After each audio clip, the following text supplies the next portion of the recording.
I guess these stories in different characters, so to speak. And right now in the tribes, in not just the tribes, but in all like the nations and the clans, there's all these brinks of your ancestor did this, your grandfather killed my grandfather, and it just goes on and on and on.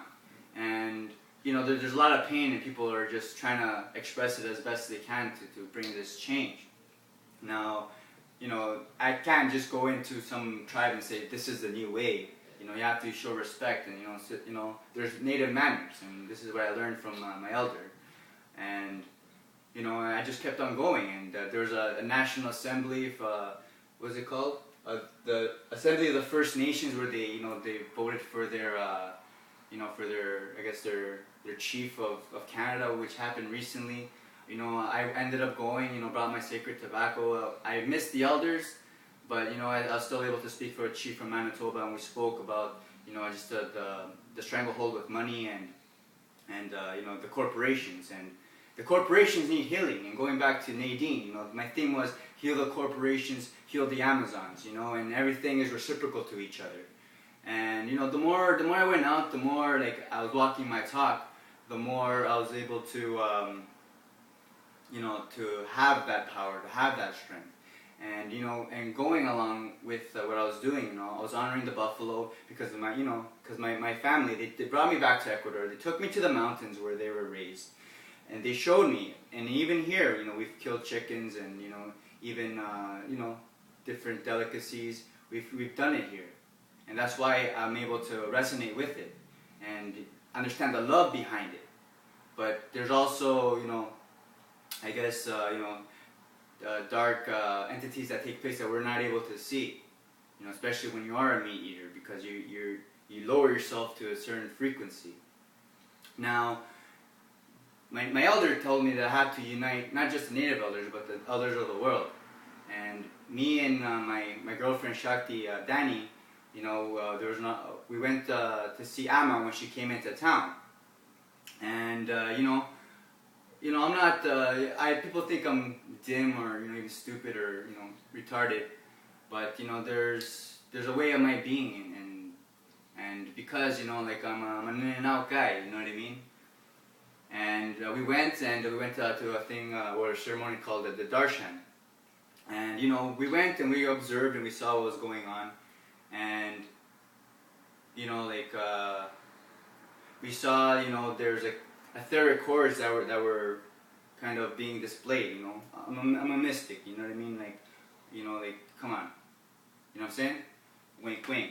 Now, like for example, the water was etheric chords, the food that they were selling, and according to tradition they're not supposed to be selling food, and the dolls that they would sell, which is I guess a form of idol worship, you know what I mean. But don't get me wrong, like my parents, they go, they I guess month to month they get the Virgin Mary, and we have it placed in our house. So there's reciprocalities, and I respect it, you know what I mean, to the point of respecting your elders. But like I said earlier, the dogmas and all that good stuff have to be broken down to create a new. All religions are corrupt, they all have their message, but it's been used to divide us. Now, I guess when I went through the motions, we went and we were on the stage. There's this gesture where what you do is where you go on your knees and you kneel down to say the plant, which is Mother Nature, and submitting like this.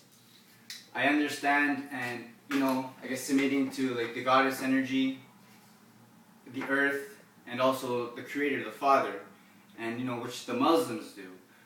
But even my partner, she felt that we no longer, it was necessary to bow down to anybody, but in regards to the ceremony, we went along with it to respect the ancestors, so to speak. Now, when we went up, it was our turn, I took my lei and I gave it to my Danie, and I bowed in front of her, and I gave the same honor as people were giving Amma, so I was honoring her as a level of Amma and her potential, what she can be with her love. And we went along with it, and we showed the respect. We got her hug from Amma, And the thing is like when you bow down to people, it's like you give away your power away. You know what I mean? You know, even in the Hindu culture, like people touching feet and, you know, bowing, you know, there's a lot of corruption that exists with even, like, you talk about pedophilia gurus and such and such. Now, like, people have, even though, like, I have this picture, it may seem vain, but it's just, I'm honoring myself. We all have to start honoring ourselves, you know, for the unique temples that we are. And the thing is, a lot of people are giving their power to other people, so to speak. And through my actions, I've lost a lot of friends, you know, because people don't understand me. You know, even people are in this, I guess, movement for change, you know. I guess it's a lonely road, you know, it's a lone wolf type thing, you know what I mean? And you know, but I gotta do what I gotta do. So anyways, so we went around and, you know, we were just gonna go back, and they're like, oh, you know, go to be a devotee or whatnot.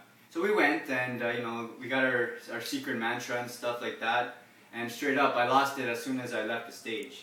So, you know, I can give you a hint to the secret, and it's my name. It's Justin. So, you know, put pieces together. You know what I mean? Playing by the rules of the game.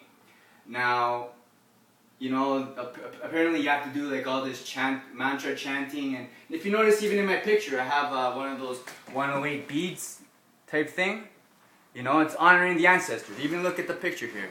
You know, I got Pegasus, I got my water, I got my Virgin Mary lights, my bow and arrow, the conch, the pitchfork, the trident, the boombox, which is the drum, my peace pipe, the lightsaber. The lightsaber is, you know, going into the darkness and then coming back out.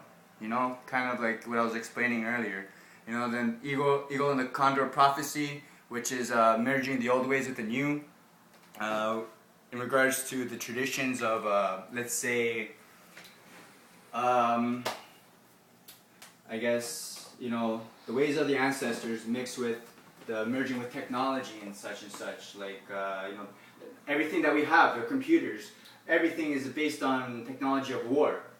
And, you know, everything's at the expense of another, and there's blood on everything. So regardless if you're getting your message out across, you're a hypocrite. But we're all hypocrites, and we just have to make the best of the situation. So, you know, we have to honor ourselves, and in regards to the Amma and everything, and, you know, even though I did bow down, we did bow down, but it was honor and to, you know, show respect. But, you know, I'm here to tell people that we no longer need to do this stuff. And, you know, I'm taking my power back. And I'm being an example of it. And, you know, I don't care who it is, the Pope, the Dalai Lama, or whoever you want to put over you. I don't care. No one is better than anybody, or any president, or any so-called king. We're all kings and queens, and we have to act like it, you know. And if I was a weak person, I wouldn't have been able to do it. You know what I mean? And I know that not anyone can do what I do. That's why I know my worth into this collective movement. Now, you know, I'm a player. I'm up there now. And, you know, the thing is, it's like, we've given back so much, you know, me and my partner Danie, like we gave. I've been doing this for years. And, you know, like going back, like I could have been a millionaire. I could have sold out, you know, even like the books that we have. It's like, think about it, even like the, you know, the As It Is, you know, the Krishna book, or any book in general. You know, we have to chop down the trees to make these books, which is going against, you know, the grain, so to speak. You know, it's a hypocrisy, especially in the time that we live. We have alternative things that we can turn to. But, you know, powers that be, you know, suppress it. But I am a warrior. I'm not afraid of death. I should have died in the womb. I was supposed to have a twin. My arms and legs were stretched out like this in the womb for 7 months while my mom hemorrhaged. So I know my worth. I know my strength. I was fighting demons in the womb. You know, and even now, like fighting off vampire demons, dragon demons, insect demons, you know what I'm saying? And, you know, there's a lot of people that are out there with information that, you know, can further elaborate on this kind of stuff, but it's not really my place right now to say, as in to tell you. You know,